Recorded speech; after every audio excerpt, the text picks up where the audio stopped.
restaurant was one of those places where even the air seemed to whisper money. Polished marble floors, soft jazz, and waiters who floated like ghosts in black suits. My daughter Emily had insisted I come. She said it would mean a lot to Ryan, her fiancé, to introduce me to his colleagues. Before we continue, don't forget to like this video, subscribe to the channel, and turn on the bell icon so you never miss a story like this one. I showed up 10 minutes early, wearing my best gray jacket, the one I'd bought for Emily's college graduation. It wasn't new, but it was clean and pressed. I took a seat near the window, watching the city lights ripple across the harbor. Then I heard Ryan's voice, smooth, loud enough for the nearby tables to notice. "Hey everyone, this is my future father-in-law, Luke Grant. Retired janitor, salt of the earth, still thinks mops are a great investment." Laughter rippled through the table. It wasn't cruel, just casual, careless.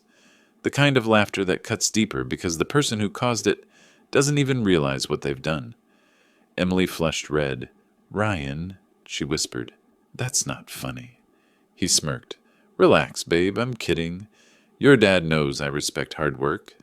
I smiled politely. I'd learned long ago that dignity doesn't shout, it waits. Dinner went on.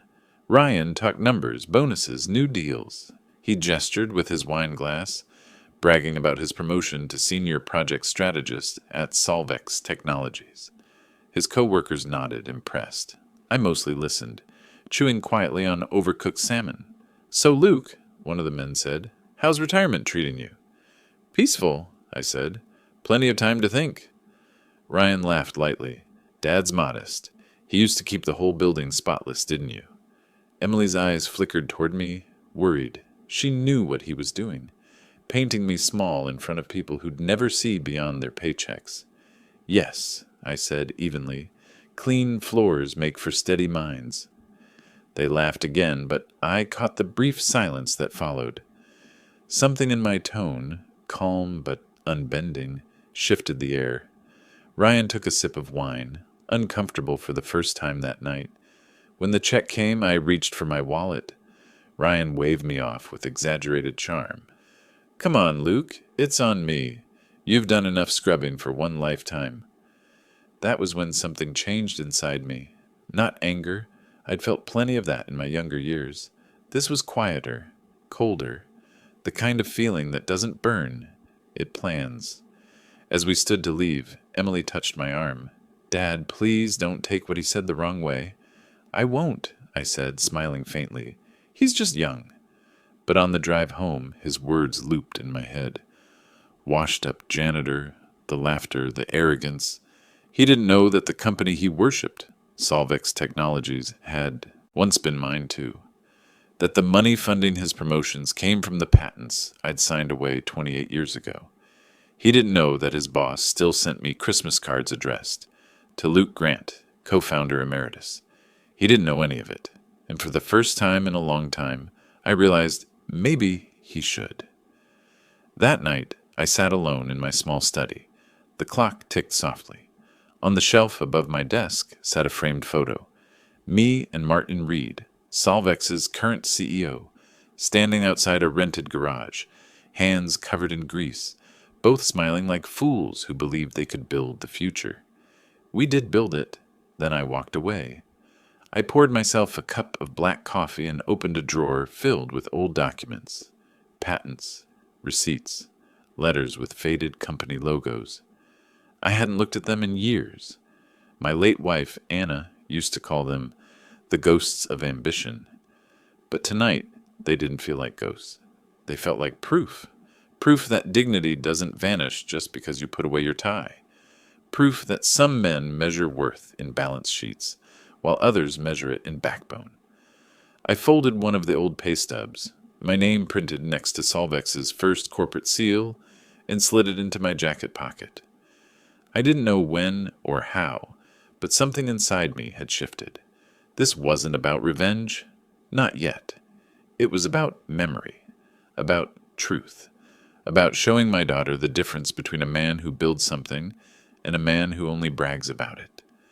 The night stretched long, filled with the smell of coffee and dust and old paper. Outside, rain tapped softly against the window pane. Ryan thought I was a relic. Maybe he was right, but relics, I've learned, have a way of outlasting everything built too fast. And somewhere between the ticking clock and the rustle of forgotten papers, I made a silent promise. If Ryan Cole wanted to understand what success really looked like, I'd teach him. I was 29 when Solvex was nothing more than a dream written on the back of a diner napkin. Martin and I had been two young fools with ambition bigger than our paychecks. He was the genius with algorithms. I was the man who could make anything run, even a broken air compressor on borrowed power.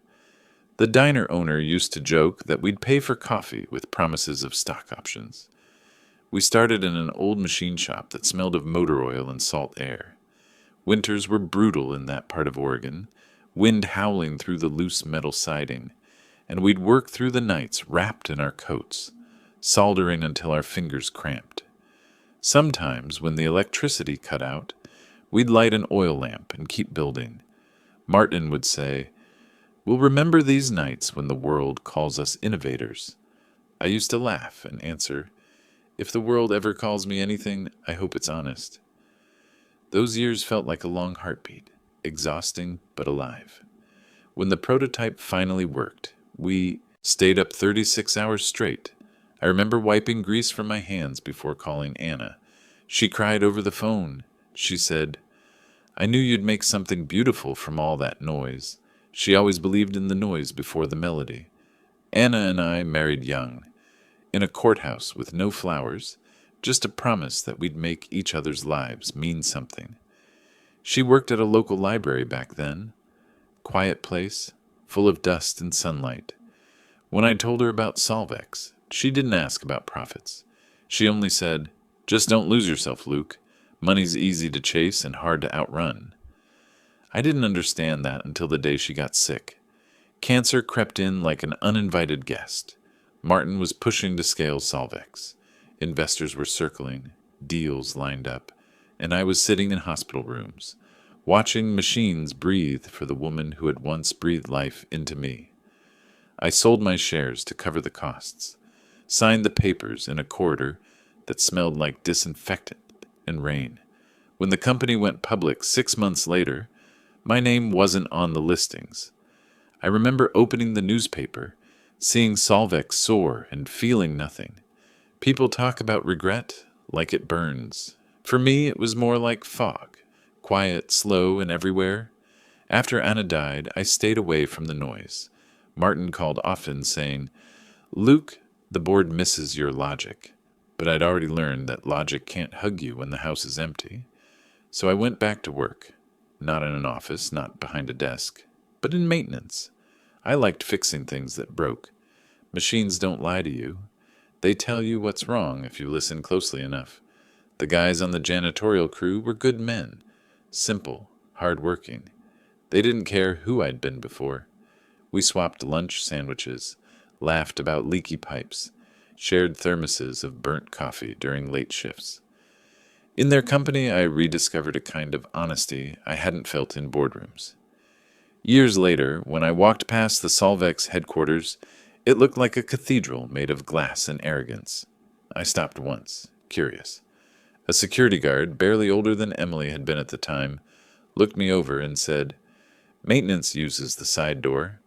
I didn't correct him. Why would I? People see what they're trained to see. Inside my pocket that day, I carried an old Solvex ID badge. Faded, edges cracked. Sometimes, when I felt invisible, I'd hold it and remember that even forgotten names helped build the ground others walk on. Emily used to visit me at the workshop on weekends. She'd sit cross-legged on the floor, watching as I repaired radios or sanded old wood. She once asked, "Dad, why don't you tell people what you built?" I said, "Because if a story's true, it doesn't need to shout." She smiled, her mother's smile, and kept sketching robots in her notebook. When Ryan came into her life, I tried to see what she saw. He was bright, ambitious, full of talk about progress and innovation. I recognized that fire. the same one Martin and I once had, but without the humility that keeps ambition human. After last night's dinner, that difference felt heavier. Ryan's smirk had lingered in my mind, echoing louder with each hour. He thought a man's worth ended where his paycheck stopped.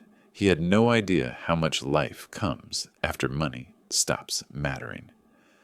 I spent the next morning in my workshop. The air smelled of oil and pine, the two constants of my past. In the corner sat the original Solvex motion calibrator, serial numbers 001, a relic from the first winter Martin and I almost froze building it. I plugged it in out of habit, not expectation. The small red indicator light blinked, weak but steady. It was like seeing a piece of time still breathing. I ran my hand across its metal surface. The grooves in the casing matched the wrinkles in my palms.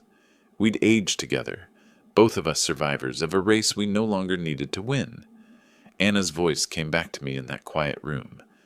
Luke, some men chase legacy, others live it quietly. I whispered to the empty air, maybe I've been too quiet, Anna.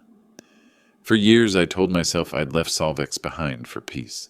But peace had started feeling like surrender, especially now that someone like Ryan stood to inherit everything I'd once built, through sweat and sacrifice. So I picked up the phone, found Martin's number still in my old notebook, and stared at it for a long moment. Not to brag, not to reclaim, just to remind him, and maybe myself, that I was still here. Because somewhere between those mops and machines, between the clang of gears and the hum of fluorescent lights, I'd learned a truth no boardroom ever teaches. The moment you stop caring about appearances is the moment you start seeing what's real. And maybe, just maybe, it was time the world saw me clearly again. Ryan Cole loved the sound of his own voice. If confidence could be bottled, he would have owned a factory. At 35, he had a reputation for being the kind of man who could sell a fridge to an Eskimo and then charge him extra for the delivery. To Emily, that confidence looked like ambition. To me, it looked like the kind of noise that drowns out reflection. The following week, he dropped by my house under the pretense of helping with the gutters. He showed up in designer jeans and loafers, smelling of expensive aftershave, not exactly gutter attire. Within minutes, he had turned the conversation from weather to wealth. "You know, Luke," he said, leaning against the porch railing, "I'm thinking of starting my own division at Solvex next year. The company's growing fast, but the management's still old school. They don't get modern markets." I raised an eyebrow. "Old school how?" "Too cautious," he said. "Too sentimental. The founder crowd built something solid, sure, but they don't understand disruption. If I were running the place, I'd automate half the legacy departments and bring in new talent. Lean, young, efficient." I smiled thinly. Lean, young, efficient. Funny how easy it was for a man to call experience waste when he hadn't earned any yet. "Sounds like you've got it all figured out," I said. "Working on it," he replied. "Give me a few more years, and I'll be running Solvex's national accounts, maybe international." He glanced at my modest home, the porch with its chipped paint, the small garden out front. "Ever think about investing, Luke? Stocks, real estate? You've probably got a little saved up from, your maintenance days." That pause, that carried the same sting as the dinner joke. I forced a smile. "A few things here and there," Ryan chuckled. "Smart, though the market's rough for retirees. You've got to keep up. I could show you some portfolio tricks sometime, just so you don't fall behind inflation." I nodded. "Maybe I'll take you up on that." In truth, I had investments that paid for his boss's office furniture, but I wasn't ready to correct him yet. After he left, Emily came out from the kitchen, arms crossed. "I heard him," she said quietly. "Why do you let him talk to you like that?" "Because," I said, "he's still showing me who he is. You don't interrupt a man when he's busy revealing himself." She frowned, half angry, half admiring. "You're too patient." "Patience and silence look the same to most people," I said. But one builds a plan. The other just waits to be walked over. Guess we'll find out which one this is. That night, I couldn't sleep. I sat at my desk, flipping through old notebooks filled with design sketches, patent drafts, and letters from Anna. One note caught my eye, her handwriting looping across the page. Legacy isn't what you leave in banks, Luke. It's what you leave in people. I'd built machines, funded ideas, raised a daughter, but somewhere along the way I'd stopped teaching the next generation how to recognize integrity when they saw it. Maybe that's what this was all about now. Not revenge, not pride, but legacy. The next morning I called Martin. "Luke," he said warmly, "haven't heard from you since spring. Everything all right?" "Fine," I said. "I just wanted to ask. Your young manager, Ryan Cole, how's he doing?" Martin hesitated. "Ambitious, smart, pushes limits. He's got a few rough edges, but the board likes his energy." "Why?" "Just curious," I said. "He's family now." Martin laughed. "Then you've got your hands full. He's trying to modernize the place. His words, not mine. Keeps sending me memos about optimizing legacy assets. I think he wants my chair one day." "I'm sure he does," I said softly. We talked for a while longer, small things, old times, before hanging up. When the call ended, I sat in silence, staring out the window at the sea. Waves rolled against the rocks with steady rhythm, like time itself reminding me that everything, arrogance, youth, ignorance, gets reshaped eventually. In that sound, I felt my patience harden into purpose. Ryan had built his blueprint for success on shallow ground. It was only a matter of time before he learned that blueprints don't mean much if you forget who poured the foundation. The following days felt quieter than usual. Not peaceful quiet, but the kind that hums behind your ribs, reminding you that something's unsettled. Every time I closed my eyes, I saw that restaurant, the laughter, the flicker of pity on my daughter's face, Ryan's smirk floating above a glass of red wine. It's strange how humiliation doesn't fade. It lingers in corners like dust that light can't reach. I'd kept my calm that night, but silence has an echo, and mine was starting to grow loud. A week later, Emily called. "Dad, Ryan's hosting a dinner at our place Saturday. He wants you to come, just family." Her voice was careful, the way people sound when they're hoping a fuse won't burn down the whole house.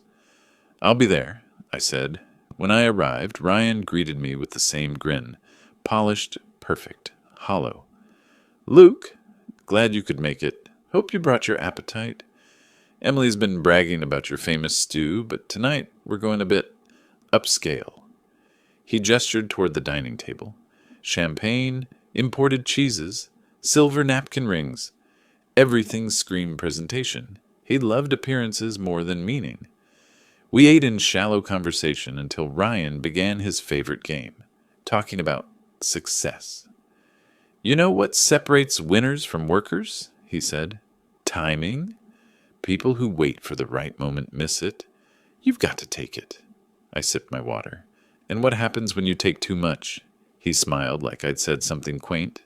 "Then you own it. That's capitalism, Luke. You can't scrub your way to power." Emily froze mid-bite. I could see the apology forming in her eyes, but I stopped her with a glance. "I see," I said quietly. "You believe hard work's only worth something if it comes with a bonus." He chuckled. "You make it sound cold." "I'm just practical." "You remind me of someone," I said. "Oh, me, 40 years ago." That shut him up for a moment. Emily looked between us, sensing a tension that didn't belong to just that table. It was generational, moral, invisible. After dinner, she walked me to my car. "Dad, please don't judge him too harshly," she said softly. "He means well. He doesn't understand you yet." I looked at her, my daughter, still trying to protect both halves of her life. "Then it's time he learns what understanding costs," I said. When I got home, I opened the drawer where Anna's old notebook rested, the one she'd written in before she passed. On the first page, she'd written a line I'd forgotten. "Respect isn't owed. It's observed. I turned to a blank page and started writing, not out of anger, but clarity. Every word Ryan had said, every insult, every misplaced laugh, not to remember, to record, to understand how arrogance sounds before it collapses. The next morning, I went to the hardware store and bought a new journal. Leather-bound, simple. I wrote 3 words on the cover. For Ryan Cole. It wasn't a gift. It was a plan. The next morning dawned gray and windless. Oregon's coast has a way of turning silence into a living thing. It moves with the fog, breathes with the sea. I sat on the porch, sipping black coffee from an old chip mug, watching the gulls trace slow circles over the water. The phone call to Martin had been on my mind for days. I'd rehearsed it a dozen times. What I'd say, how I'd sound casual, how I wouldn't let the past leak through my voice. But memories have a way of sneaking in even when you plan to stay neutral. I dialed his number. The line rang 3 times before I heard that familiar, gravelly laugh. Luke Grant? The man who vanished from the tech world and left the rest of us to drown in paperwork. His voice carried warmth that distance hadn't touched. I smiled. Still drowning, are you? Every day, he said. We're doing fine, though. The young ones keep the place running, but it's different now. Less soul, more speed. That's the world, I said. Everyone wants fast results and shallow roots. True, Martin sighed. You should see the board meetings. Feels like sitting in a room full of calculators wearing suits. We both laughed, the kind of laughter built on shared exhaustion. After a pause, I asked, How's Solvex really doing? He hesitated. Good on paper. Profitable, expanding, loud about innovation. But something's missing. You know what it is. Integrity, I said. Exactly. We talked for nearly an hour. About the old garage. About Anna's sandwiches.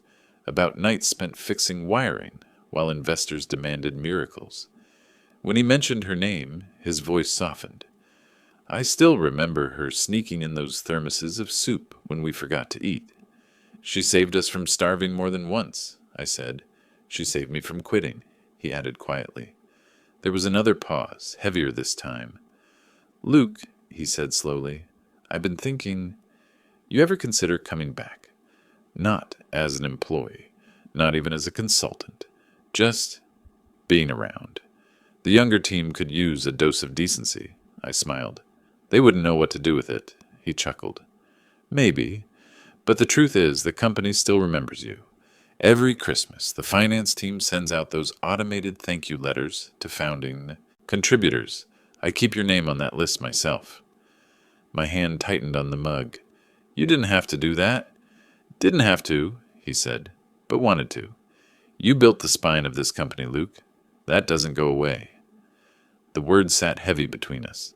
For years I'd told myself my past didn't matter, that humility meant erasing what came before.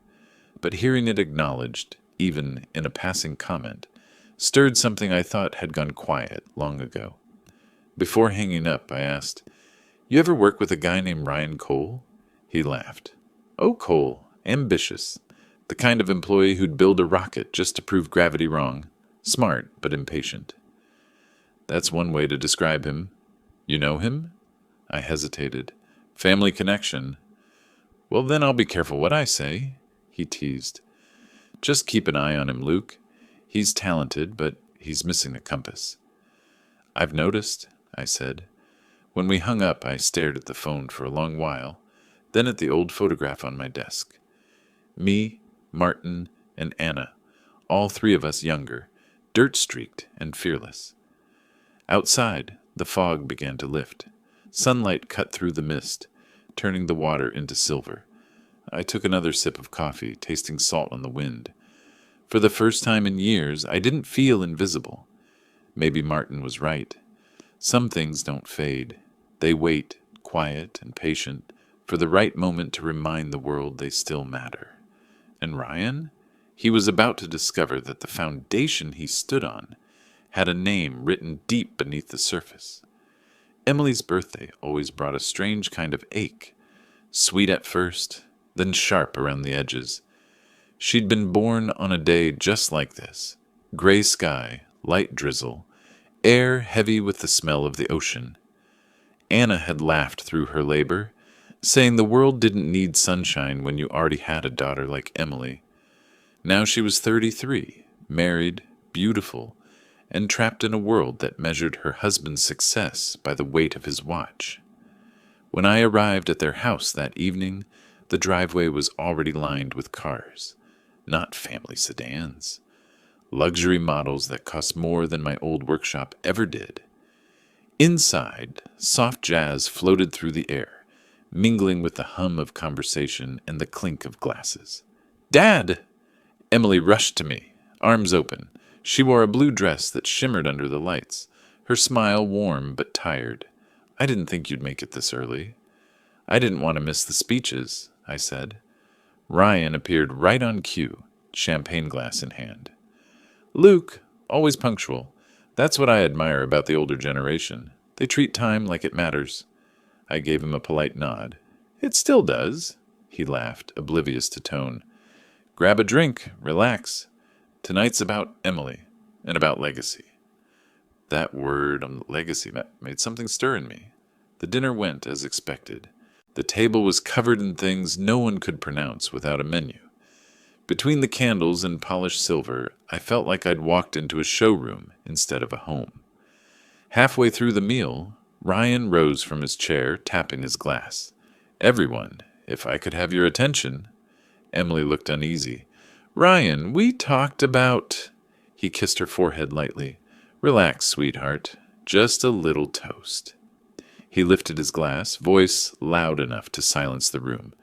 "Tonight, I want to celebrate not just my beautiful wife, but the future we're building together. I've always believed that real success isn't inherited, it's created. And Emily, you inspire me to keep creating." Polite applause followed. He wasn't finished. "Of course," he continued, smiling toward me. "We all come from different worlds. Some of us start with a head start, others with a mop and bucket. But hey, hard work, in whatever form, shapes character, right?" Laughter rippled through the room. Small, nervous, the kind people use when they aren't sure if something is a joke. Emily's eyes closed briefly. I could almost hear her heartbeat from across the table. I smiled and raised my glass. To character, then, the one thing that survives, success. The silence that followed was thick enough to chew. Ryan gave a dry laugh, muttered something about old-school wisdom, and sat down. Emily's hand brushed mine under the table. "Dad," she whispered, "I'm sorry." "For what?" "For everything he doesn't understand." After dessert, guests moved into the living room. Ryan busied himself showing off a new painting. Abstract, expensive, meaningless. I drifted toward the window where the reflection of candlelight glimmered against the glass. Behind me, I could hear Ryan explaining art the way he explained people, as transactions. A soft voice broke through my thoughts. It was Emily again. "You handled that better than anyone else could." "I've had practice," I said. She hesitated, then added, "He isn't all bad. He just needs to be reminded that there's more to life than winning. That's a lesson best learned, not told." When the party wound down, I slipped away quietly. Outside, the rain had started again, gentle, rhythmic, cleansing. I walked to my car slowly, replaying the night in my mind. Every insult, every laugh, every condescending word, it no longer made me angry. It clarified things. Ryan wasn't my enemy. He was my test, a mirror held up to see how much of myself I'd buried under patience. I reached into my jacket pocket, pulling out the small gift I'd brought but never gave, an old music box Anna had loved. I'd planned to give it to Emily, but the moment hadn't felt right. Maybe later, maybe when she wasn't surrounded by people who measured love in currency. When I got home, I wound the box and let it play on my desk. The melody, slow, tender, filled the empty room. Anna's voice echoed in memory. "You can't teach respect by speaking louder. You show it by staying standing when they expect you to fall." That night, I sat down and added another entry to my notebook. Patience tested again, I wrote. He still thinks kindness means weakness. Soon he'll learn the difference. The rain kept falling, and I let it. Sometimes the sky has to weep before it clears. Morning light crept across my desk like a trespasser, spilling over old papers, coffee rings, and the music box that had played itself into silence. I hadn't slept much. Every time I closed my eyes, I saw Ryan, standing in front of that crowd, glass raised high, polishing his ego with my humility. For a long time, I'd told myself patience was virtue, but patience can also be a disguise, a way to avoid confronting what you know is wrong. I went into the bathroom and stared at my reflection. 63 years had written their own story across my face. Crow's feet, deep lines, eyes that had seen both triumph and loss.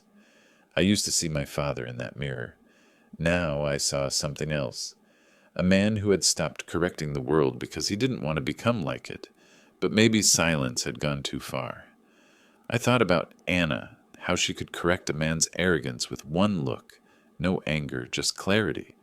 She used to say, "You don't fix people by shouting, Luke.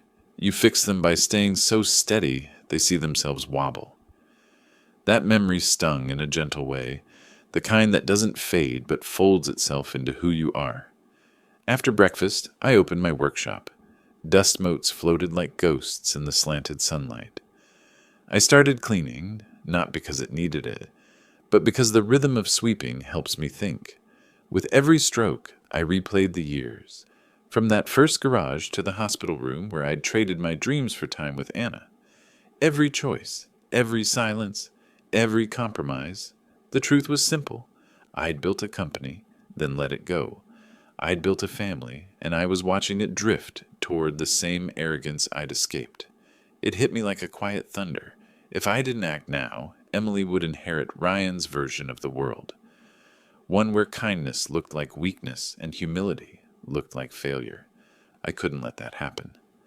Later that afternoon, I drove to town. The ocean stretched beside me, gray and endless, the road slick with drizzle. I stopped at a small antique shop I used to visit with Anna.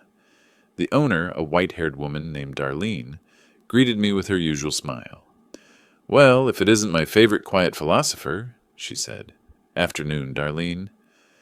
Looking for anything special, I hesitated. Something old, something that tells a story. She laughed softly. "Everything here tells a story. The trick is finding one that still wants to be heard." I ended up buying an old fountain pen, heavy, silver, still ink-stained. It reminded me of the one Anna used to write in her journal. Darlene wrapped it carefully in brown paper and handed it over like it was sacred. When I got home, I sat at my desk and opened my notebook, the one titled, "For Ryan Cole." The first few pages were already filled with observations, quiet reflections, pieces of the puzzle he didn't even know existed. But tonight, I didn't write about him. I wrote about myself. "You waited too long," I began. "You let the world decide your worth when you were the one who built its foundation." I paused, staring at the words until the ink began to dry. Then I added, "But it's not too late to remind them." For the first time in years, I felt something stir. Not anger, not pride, but purpose. I spent the rest of the evening drafting a letter to Martin. It wasn't long, just enough to say I'd like to visit Solvex headquarters again, to see how things had changed. I didn't mention Ryan's name. I didn't need to. By the time I finished, night had settled over the house. The sea outside roared like an old friend trying to get my attention. I walked to the mirror once more. The man looking back at me didn't seem tired anymore. He looked ready to face what he'd created and what had tried to erase him. The day I decided to return to Solvex, the sky was clear, unnaturally clear, like the weather itself had been holding its breath. For the first time in years, I ironed a shirt that wasn't flannel. I pulled out the only suit I still owned, the same one I'd worn to Anna's funeral. It didn't fit perfectly anymore, but that felt right, somehow. Nothing that carries memory ever does. I left the house before sunrise. The 2-hour drive to Seattle was lined with pine and silence. As the sun climbed behind me, the road began to shimmer, and the closer I got, the more I felt the pull of something unfinished. Solvec's headquarters hadn't just grown, it had transformed. The building rose out of the city like a monument to ambition, all glass and mirrored steel. I parked at the far end of the lot and sat for a while, watching employees rush through the doors with coffee cups and wireless earbuds, every face absorbed by screens. Different decade, same hunger. Inside, the lobby smelled like money. Polished marble, cold air conditioning, the faint chemical scent of new carpet. Behind the reception desk, a young woman looked up and smiled politely. "Good morning, sir. Do you have an appointment?" I gave her my name. "Luke Grant. I'm here to see Martin Reed." Her eyes flickered to her monitor. "Oh, Mr. Reed is expecting you?" Her tone changed instantly, professional turning to respectful. "Please have a seat. He asked that you be brought straight up when he's ready." I sat down, hands folded, studying the framed awards on the wall. Top 100 innovators, global expansion leader, employee excellence. But one caught my eye. Founding contributors, 1992. My name was there, etched small and neat, half hidden behind a glare of glass.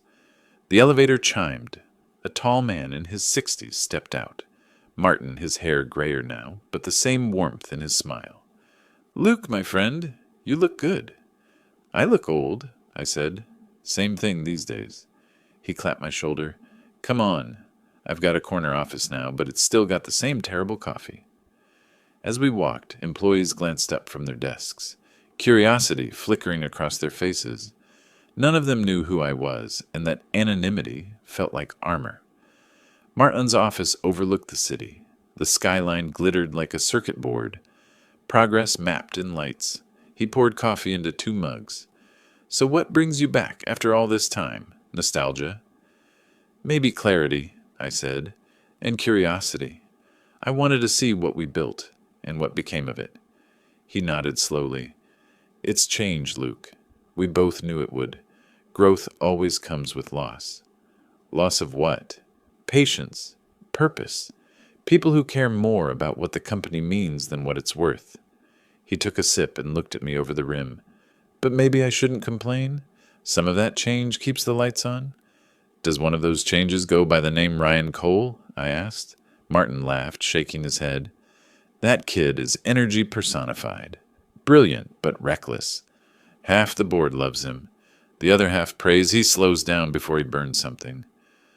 "Or someone," I said quietly. He looked at me curiously. "You really don't like him, do you?" "It's not about like. It's about what he represents." Martin smiled. "He reminds me of us, Luke. Hungry, eager, unpolished." I met his eyes. "Maybe. But we were hungry for creation. He's hungry for control." He leaned back, considering that. "You might be right." Before I could respond, there was a knock on the door. A voice I knew too well called from outside. "Mr. Reed, they're ready for the team preview meeting. The demo models are set." Martin gestured. "That's him. You want to meet him?" I hesitated, then nodded. "Yes." When Ryan stepped in, he didn't see me at first.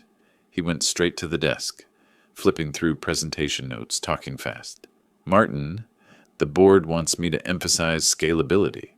If we show them the investor metrics..." Then he looked up, stopped. His face froze just long enough for the air in the room to change temperature. "Luke," he said finally, "didn't expect to see you here." "Just visiting," I said, "seeing how the old place turned out." Martin smiled. "You two know each other?" "Family," Ryan muttered. "Small world," Martin laughed. "Even smaller company." Ryan avoided my gaze, but I could see the discomfort crawling under his skin. That mask of confidence had cracked. Just slightly. And it was enough. "I'll see you in the conference room," Ryan said quickly. When he left, Martin raised an eyebrow. That was tense. "Let's just say," I said, "he's been writing a story that isn't quite true." Martin smiled faintly. "Then maybe it's time for a correction." I looked through the glass wall at the workers below. hundreds of them, each one building on the foundation I'd helped lay 3 decades ago. Yes, it was time for a correction. The Solvex Innovation Gala was the kind of event designed to impress people who already thought too highly of themselves. Crystal chandeliers, polished floors, strings playing softly in the corner, while waiters floated between clusters of executives holding glasses that cost more than a month's wage for the janitors cleaning after them. I stood near the back of the hall, watching. I hadn't worn a tuxedo in 20 years, and the bow tie felt like a noose. The only reason I'd agreed to attend was because Martin insisted. "It's important," he'd said. "Old founders, new investors, the whole story of Solvex under one roof." He was right about one thing. Tonight would tell a story. From across the room, I spotted Ryan. He was in his element, confident, animated, shaking hands with board members, flashing that smile that never quite reached his eyes. Emily stood beside him, looking beautiful but distant, her hand resting lightly on his arm, as if she were there more out of duty than pride. When he saw me, he froze for just a heartbeat. Then, in perfect Ryan fashion, he turned the moment into a performance. He guided Emily toward me with a smile polished for public display. "Luke," he said loudly, "glad you could make it. Everyone, this is my father-in-law. Worked maintenance his whole life. Real salt-of-the-earth kind of guy." A few polite smiles. Someone murmured, "That's admirable." Ryan laughed. "Yeah, he always said hard work builds character. He'd know. He built plenty of it." The crowd chuckled softly. I could feel the sting under my collar, but I stayed quiet. My silence made him nervous, and that was enough. Emily squeezed my hand gently. "Dad," she whispered. "It's fine," I said. "He's just giving them a preview of what humility looks like." Ryan didn't catch the edge in my tone. Or maybe he did and decided to ignore it. The music swelled and the CEO stepped up to the stage, Martin, his voice calm and commanding even after all these years. "Ladies and gentlemen," he began, "tonight we celebrate innovation, persistence, and the people who built Solvex from dream to reality.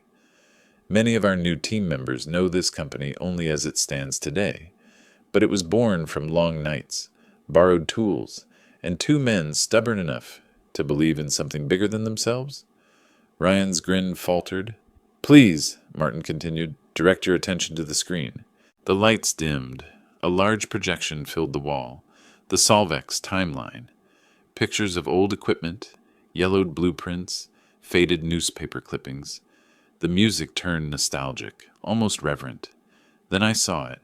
A photo of me and Martin in that first garage, sweat-streaked and proud, standing beside the prototype that had nearly killed us both. A caption appeared beneath it. "Luke Grant, founding contributor, Solvex Technologies." The crowd began to murmur. I heard the whispers roll like waves. "That's him? He's the founder? The janitor?" I didn't move. I just watched the truth land where it belonged. Martin smiled down from the stage. "This man," he said, gesturing toward me, "was the reason Solvex survived its first winter.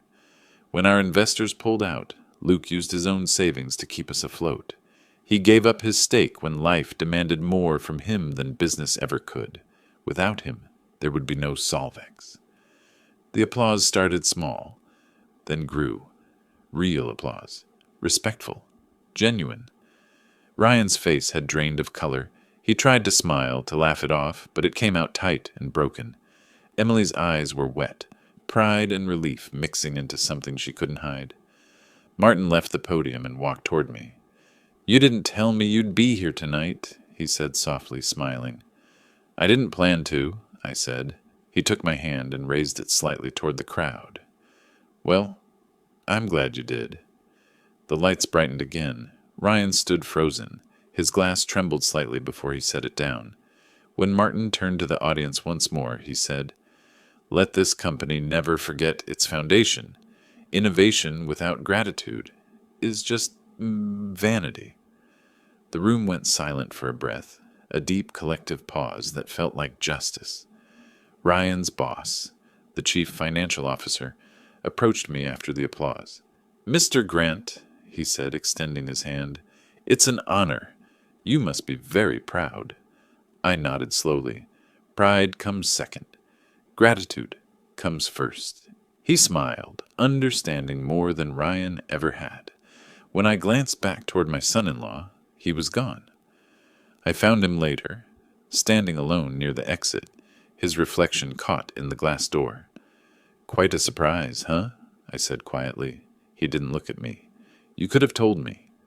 "You never asked," I replied. For the first time since I'd known him, he had no words. The applause faded slowly, like rain easing after a storm.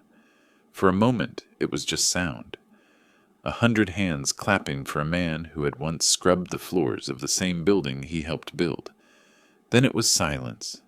Real silence. The kind that makes every heartbeat feel like a hammer. Ryan stood a few feet away, face pale, jaw tight, fingers gripping the stem of his glass as if it were the only thing keeping him upright. He had spent years learning how to fill a room with his voice, but now he couldn't find a single word to protect himself. Martin moved through the crowd, shaking hands, deflecting questions, smiling that practiced corporate smile.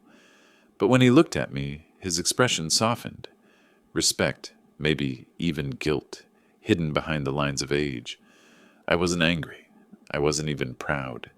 I just felt finished, like a page that had finally been turned. Emily came toward me, her eyes still shining. "Dad," she whispered, "I didn't know." "I know you didn't. I'm sorry for—" I stopped her gently. "You have nothing to be sorry for. You saw what mattered when it counted." Her hand trembled as she touched my sleeve. "Ryan didn't mean—" "Don't defend him," I said softly. "Not tonight." She nodded, tears sliding down without a sound. Ryan finally stepped forward, his voice low, cracked. You worked here?" I turned to him slowly. "No, Ryan, I built this." He blinked. The words hit harder than I intended. For the first time, I saw something in him I'd never seen before. Not arrogance, not anger, but shame. The kind that doesn't know where to hide. Martin joined us, his tone diplomatic. "Ryan, I think we'll give Luke some space tonight. He's earned it." Ryan nodded stiffly. "Of course." Then to me, "I didn't mean any disrespect. You did," I said. "You meant every word when you said them. You just didn't expect to meet the man behind the wall you built your pride on." He swallowed hard, his eyes glassy. "I was wrong." "Maybe," I said, "but wrong can teach, if you listen to it long enough." He turned and walked away, shoulders slumped, applause still echoing faintly from the main hall. Martin sighed beside me. "You handled that better than I would have." "I've had a long time to practice quiet," I said. We both chuckled lightly, but the air still carried tension. Not the kind that burns, but the kind that purifies. Before I left, Martin pressed something into my hand. An envelope, heavy with cardstock. "Just a copy," he said, "of the official founding documents. Your name's back where it belongs. Permanently." I looked down at it, then at him. "Thank you." "You don't owe me thanks, Luke," he said. "You owe yourself recognition." Outside, the night was cool, the city lights reflecting in puddles, like fragments of a younger world. I walked slowly through the parking lot, the envelope tucked under my arm. A limousine door opened near the entrance. Ryan's ride. He looked at me across the asphalt. For a second, neither of us moved. Then he approached, hesitant. "Luke," he said quietly, "I don't expect forgiveness." "Good," I replied. "You'll have to earn it." He nodded, shoulders lowering in defeat. "I'll try." "Trying's a start." He turned away, disappearing into the car, the door closing with a muted thud. The limousine rolled off into the night, taillights glowing like the last remnants of his pride. I stood there a while longer, listening to the hum of the city. Engines, footsteps, a distant saxophone playing somewhere down the street. For the first time in decades, I felt no bitterness, just clarity. People spend their whole lives chasing recognition, not realizing that the truest acknowledgement comes when the people who doubted you finally fall silent. That night, as I drove back toward the coast, the highway stretched out under the stars, wide and forgiving. I rolled the window down and let the wind in, carrying away the last of what I'd been holding. By the time I reached home, the music box on my desk had wound down again. I twisted the key and let it play. The melody sounded softer now, not because it had changed, but because I finally had. The morning after the gala felt lighter, not bright, exactly, but unburdened. The sea outside my window glimmered beneath a slow-moving fog, and for the first time in months, I didn't wake up to the echo of someone else's arrogance. I brewed a pot of coffee, black as always, and sat on the porch steps where Anna and I used to read together. The world smelled of salt and pine, and the breeze carried just enough chill to remind me I was alive. The envelope Martin had given me lay beside the mug, its flap neatly opened, papers half pulled out. I'd read them 3 times already. Every word felt like a reclamation, not of wealth or power, but of truth. It wasn't revenge. It was restoration. For most of my life, I'd believed mercy was weakness, a softness that let others step over you. But as I sat there watching the tide roll in, I realized something. Mercy isn't surrender. It's control, the decision not to destroy when you easily could. By noon, a car pulled into my driveway. I recognized it instantly. The sleek black sedan Ryan always drove, spotless, expensive, almost out of place against the gravel and wild grass. He stepped out slowly, no sunglasses, no pretense, just a man who looked suddenly smaller than his suit. "Luke," he said, his voice low. "Morning," I replied, still seated. "You find your way out of the city traffic?" He managed a faint smile. "Barely. I wanted to talk, if that's okay." I nodded toward the empty chair beside me. "Sit." He did, hesitantly. The silence between us stretched for several long seconds before he spoke again. "I don't expect you to believe me, but I'm sorry. For all of it. The comments. The jokes. The way I treated Emily when she defended you. I was stupid." I took a sip of coffee, not replying right away. "Sometimes silence says more than judgment ever could," he went on, voice shaking slightly. "I thought power meant proving you're better than everyone else. That's how I grew up. My father used to tell me, if you're not on top, you're invisible. I guess I started believing that." "You must be tired," I said quietly. That's a heavy thing to carry. He looked up, surprised by the gentleness in my tone. "You're not angry?" "I was," I admitted. "But anger doesn't build anything. It just burns what's left." He nodded, eyes down. "I don't deserve forgiveness." "Maybe not," I said. "But Emily deserves peace, and that starts with both of us letting go." He blinked rapidly, swallowing emotion he wasn't used to showing. "I love her," he said. "I don't always show it right, but I do." "Then prove it," I said. "Not to me. To her. She's been holding this family together between 2 storms." He nodded again, voice barely a whisper. "I will." We sat there for a while, neither of us talking, just the waves breaking in the distance. Then I stood, walked into the house, and came back with something small in my hand. The fountain pen I'd bought from Darlene's shop. I handed it to him. "What's this?" he asked. "Something that still writes after all these years," I said.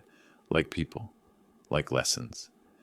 He turned it over in his palm, confused. "You're giving this to me?" "I'm lending it," I corrected. "When you learn how to write something worth remembering, you can bring it back." For the first time, Ryan smiled. Not the polished kind, but the real one. The one that belongs to a man learning humility. "Thank you," he said quietly. He stood, hesitated, then extended his hand. I took it. The handshake was firm but unguarded. Not competition, not apology, just connection. When his car disappeared down the road, I leaned back in the chair, the sun breaking faintly through the clouds. Anna's voice drifted in memory again. "Forgive when you can. not because they earned it, but because you did. I finally understood what she meant. Mercy wasn't the opposite of justice. It was justice, the kind that heals instead of wounds. That afternoon, Emily called. Her voice was lighter than I'd heard in weeks. "Dad, Ryan told me he came to see you." "He did? Did you?" She hesitated. "Forgive him?" "I gave him something better," I said. "A chance." She exhaled softly. "I think that's exactly what he needed." "Maybe," I said. "Or maybe it's what we all needed." When we hung up, I went back to my notebook for Ryan Cole. I turned to the last page and wrote, "Mercy over victory, peace over pride, legacy restored." Then I closed it for the last time. The sound of the sea filled the house, gentle and endless, like applause from a quieter audience, one that had been waiting a long time to be heard. I woke before dawn the next morning, not from restlessness, but from habit. Years of early labor do that to you. The house was quiet, the kind of quiet that doesn't demand anything. Outside, a faint glow traced the horizon where the sea met the sky. I poured myself a cup of coffee and walked out to the porch, the boards creaking under my bare feet. The air was cool and still. Somewhere beyond the pines, gulls were starting to call. On the small wooden table beside me sat the notebook for Ryan Cole, now closed, finished, and resting like a chapter of my life that had finally been written. Next to it, the copy of the Solvex founding papers, edges slightly curled from the salt in the air. I thought about all the things that had brought me here.